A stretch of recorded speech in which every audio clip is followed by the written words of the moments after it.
I want you to take your time and watch this video. Today, we are going to learn from one of the successful books in the world called Cash Flow Quadrant. In this book, you are going to understand the mindset of a business owner and the mindset of an employee. After watching this video, you will know how to use the right mindset to move from employee to become a business owner. So take your time and watch the video.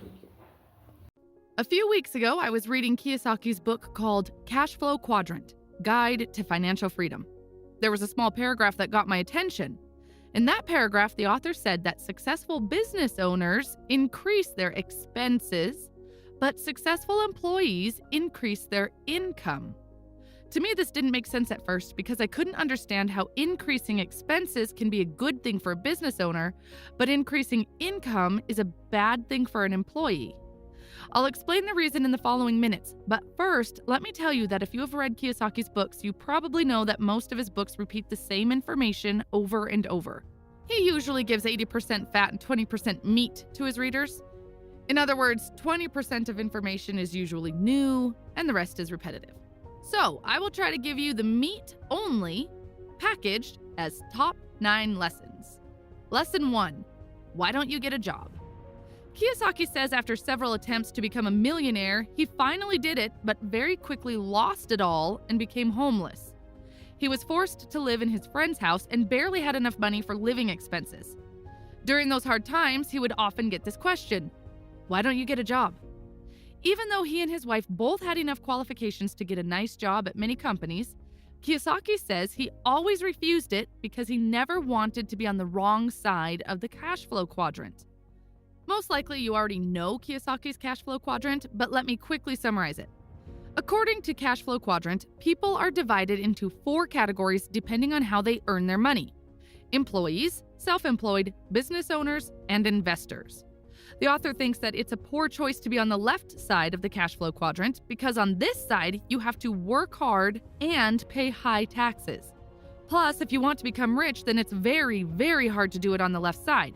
That's why Kiyosaki never wanted to get a job, because it would automatically put him to the left side. On the right side, business owners and investors pay very low or no taxes because by law, they can spend first and pay taxes on whatever is left. This is completely opposite to employees who pay taxes first and live with what is left. Kiyosaki says that successful business owners increase their expenses, but successful employees increase their income.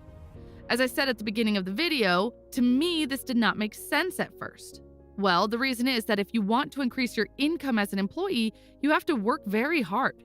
Plus, the biggest problem is that when your income goes up, taxes go up as well. You share a big portion of your hard-earned money with the government. On the other side, business owners focus on increasing their expenses because they get 2 huge benefits.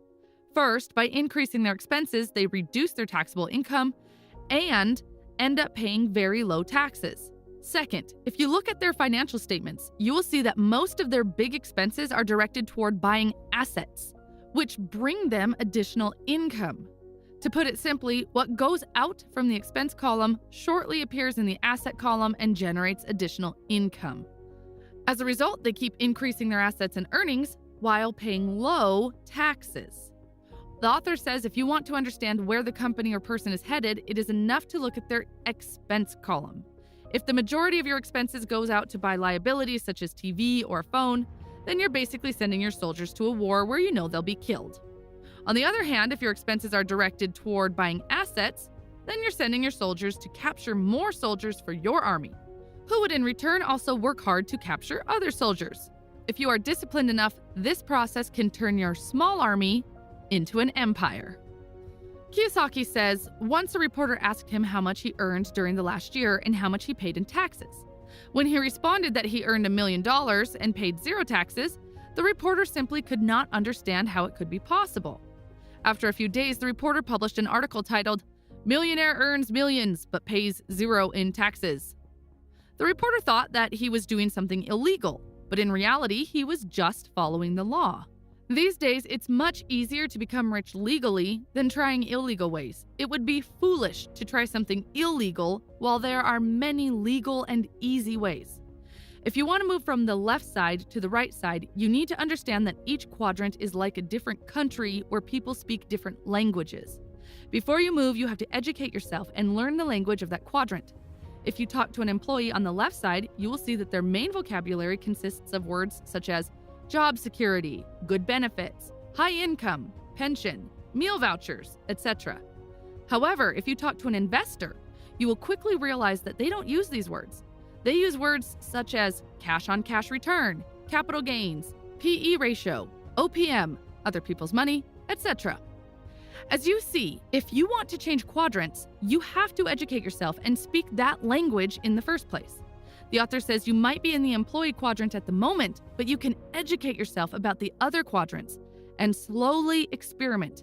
It's okay at the beginning to be in more than one quadrant. Now, I have a comment about changing the quadrant and becoming a business owner or investor. Many people who read Kiyosaki's books suddenly get excited and want to become an entrepreneur and quit their jobs. But let me ask you this. Imagine I come to you and say, "Hey, would you like to be an Olympic athlete and win a gold medal in your favorite sport?" You'd probably say, "Yeah, I'd love to represent my country in the Olympics, be famous, win a gold medal, and have a great body with six-pack abs. It would be awesome. Sign me up." But before you jump in, let me take you behind the stage for a quick moment and show you what is going on there. Do you really understand how hard you have to work in order to be an Olympic athlete? Do you know that you have to spend 5 to 6 hours in the gym every day, sometimes twice a day? Do you really want to eat chicken breasts and vegetables most of the time? Do you really want to go through all that hard training and possibly several injuries? Do you want to have arguments with your partner for not spending enough time with her? Do you really want to miss your friend's party because you have to go to bed early so that you can wake up early for training? Do you really want to make all these sacrifices to become an Olympic athlete? At this point, you're probably saying, maybe not. I don't want it. I would honestly understand if you decide not to want it. And I am sure others would understand you as well, because the cost of becoming an athlete is too high for you. The example I just gave applies to becoming a business owner and changing quadrants as well. You have to first understand the cost and decide if it is really worth it. Maybe you love your job, earn enough money, and never want to have the responsibility and the stress of becoming a business owner. If that's the case, it's none of my business or anyone else's business to tell you that you have to become a business owner. It's only your business and your business alone. I'm not saying that you can't become a business owner. You can. And I believe it's one of the best things you can try. But before you start, always keep the cost in mind because it will help you to set your mindset straight and avoid running back to mommy after 5 or 6 failures. Also keep in mind that most probably you don't have the muscles to become an entrepreneur. In other words, you left school with no education about creating and running a business. You probably didn't learn it in your family either. These all mean even higher costs for you. At the beginning of your journey, you'll probably look like a skinny new guy in the gym who doesn't even know how to use a treadmill. As a new guy in the gym, don't try to imitate the big muscular guy and start doing bench presses with 60 kilos. You need simple push-ups and pull-ups. Lesson 2. Why do people want job security so bad? If you look back 150 or 200 years ago, you'll see that most of the people were either self-employed or entrepreneurs. Your grandfather's grandfather probably had a farm and he worked for himself, which means he was self-employed. Or maybe he had a shop with a few employees where they were making and selling axes, which means he was a business owner. If entrepreneurship and self-employment was so common in the past, then what happened now that we are so attached to job security? Kiyosaki says the answer is simple. People were socially conditioned and brainwashed to choose job security over freedom. People are brainwashed so badly that they don't want to work 4 years for themselves, but they are willing to work for someone else for 40 years. Who taught them these things? The common culprits are the teachers, the school system, the multinational corporations, and the media. The value of job security over financial freedom is tattooed in children's brains from a very young age. Was there a course or even a lesson about financial literacy and building businesses when you were younger? Of course not. Instead, you were taught to follow the system, which emphasizes good grades above anything else. The result of this is a loyal and competent employee who cannot think for himself. Today, many students are encouraged to take loans and study in prestigious universities. After successfully paying student loans, they will have an opportunity to start saving for their financial future. But the reality is that they are not taught how to save. They are taught how to spend and borrow. Since they have been depriving themselves for several years already to pay off their student loans, they will start buying houses, gadgets, some luxuries, new clothes, furniture, and automobiles as soon as they get some extra money. Soon enough, they are trapped in debt, plus will get married and have an expensive wedding. And from here, things start to go downhill, and the couple get into even more debt. This is the time when they begin wishing for financial literacy. This is also the time when they realize that they were sold a wrong dream and were taken advantage of by the system. They recognize the fact that if they had used the money they earned at the start of their career in order to start a business or invest, they'd be much better off.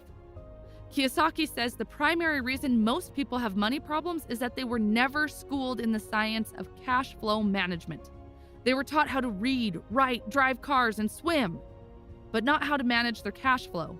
Without this training, they wind up having money problems and then work harder with the belief that more money will solve the problem. Lesson 3, I don't care about your great product, tell me about your system. Very often I'm approached by friends asking to be part of their new business idea. They usually start talking passionately about their product. They talk about the uniqueness of their product. They say how great it is and how nobody else has it in the market. After listening for a few minutes, I usually apologize politely and pass. Because when it comes to creating a business, most of the time, product is the least important part. The most important part is the system and the people who have experience in that system. People who usually approach me have never created or run a business system. The world is filled with wonderful products that have never been on the shelves because of a poor system. Right now, you're probably saying to yourself, why is this girl talking about the system and ignoring the product? Let me ask you this. Can you cook a better hamburger than McDonald's? You'd probably say yes.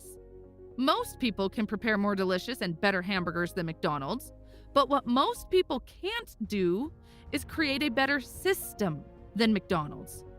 What makes McDonald's successful is not its hamburger, it is the system. It's the system that brings the meat from the farm to the center of the city where you buy it cheaply. Lesson 4, you can't see money with your eyes. Money is seen with your mind.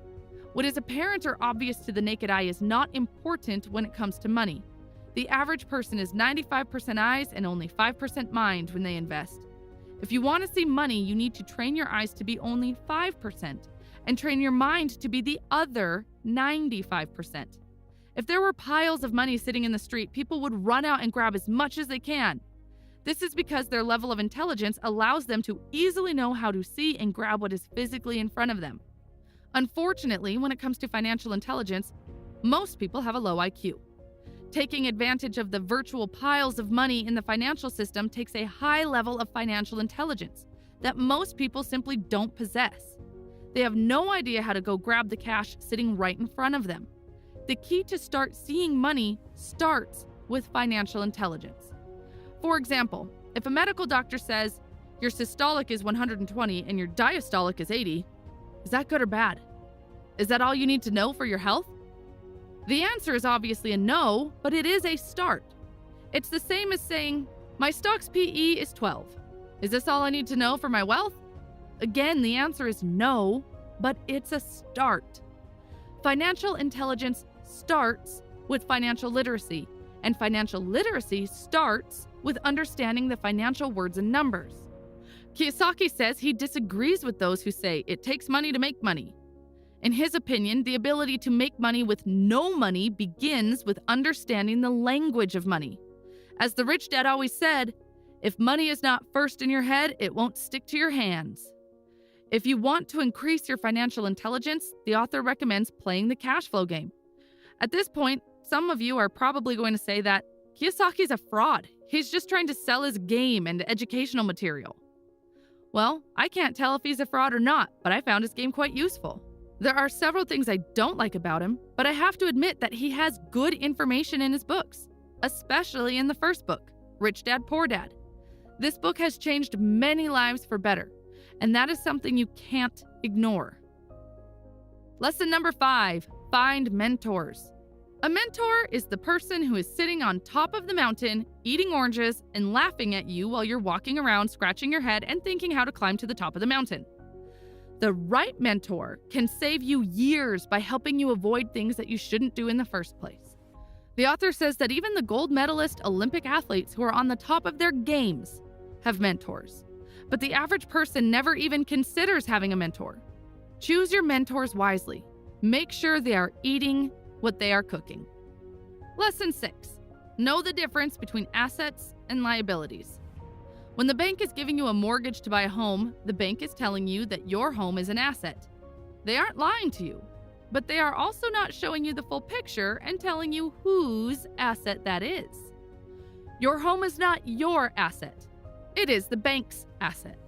If you don't believe it, look at the bank's balance sheet and you'll see on which side it's placed and to whom cash is flowing.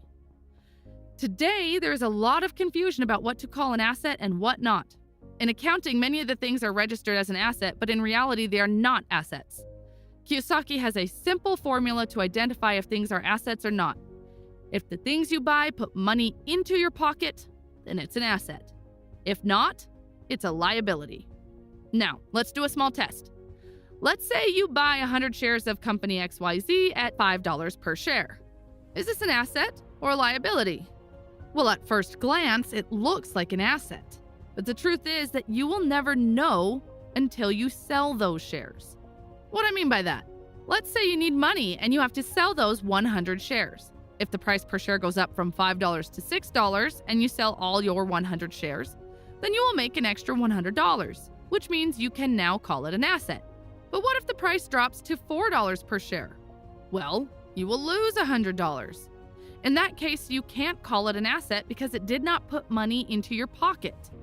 Today, many people call the liability an asset.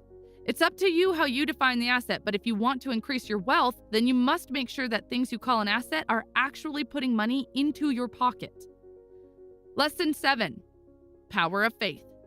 If I come to you right now and say that all the money you want, the dream car, your dream house have been shipped to you and it's waiting in the post office with your name on it, you just need to work hard for a while and then you can go pick them all up. Would you work hard? If you are saying yes, then keep working because what you want is really waiting for you. You need to have rock solid faith that what you are wanting is also wanting you, and it's waiting for you. Faith lets you have the things even before you have them physically. Successful people have strong faith even when they were homeless and were sleeping in the streets. They strongly believe that what they want is already in the post office waiting for them. Lesson 8, how can you see your future? Would you like me to tell you your future? Tell me about the 5 people you spend most of your time with, and I will tell you how your future is going to be. Here's a good exercise to do. Step 1, write down the names of 5 people you hang out the most with. Step 2, draw a cash flow quadrant and place the names of each person to the quadrant he or she belongs at the moment. Step 3, see if those people are also heading toward the same quadrant you are, or are already in the quadrant that you want to be. If not, it's time to make some changes. If you want to fly with eagles, then don't swim with ducks. Lesson 9, be neutral toward winning and losing. To be successful as an investor or a business owner, you have to be emotionally neutral to winning and losing. Winning and losing are just part of the game. The main reason so many people struggle financially isn't because they lack a good education or are not hardworking. It's because they're afraid of losing. If the fear of losing stops them, they've already lost. Most people suffer financially because their emotions are in control of their thoughts. We as human beings all have the same emotions. What determines what we have in life is primarily how we handle those emotions. This is it for this video. If you liked this book summary, then check out the playlist of other books I've summarized on this channel, and thanks for watching.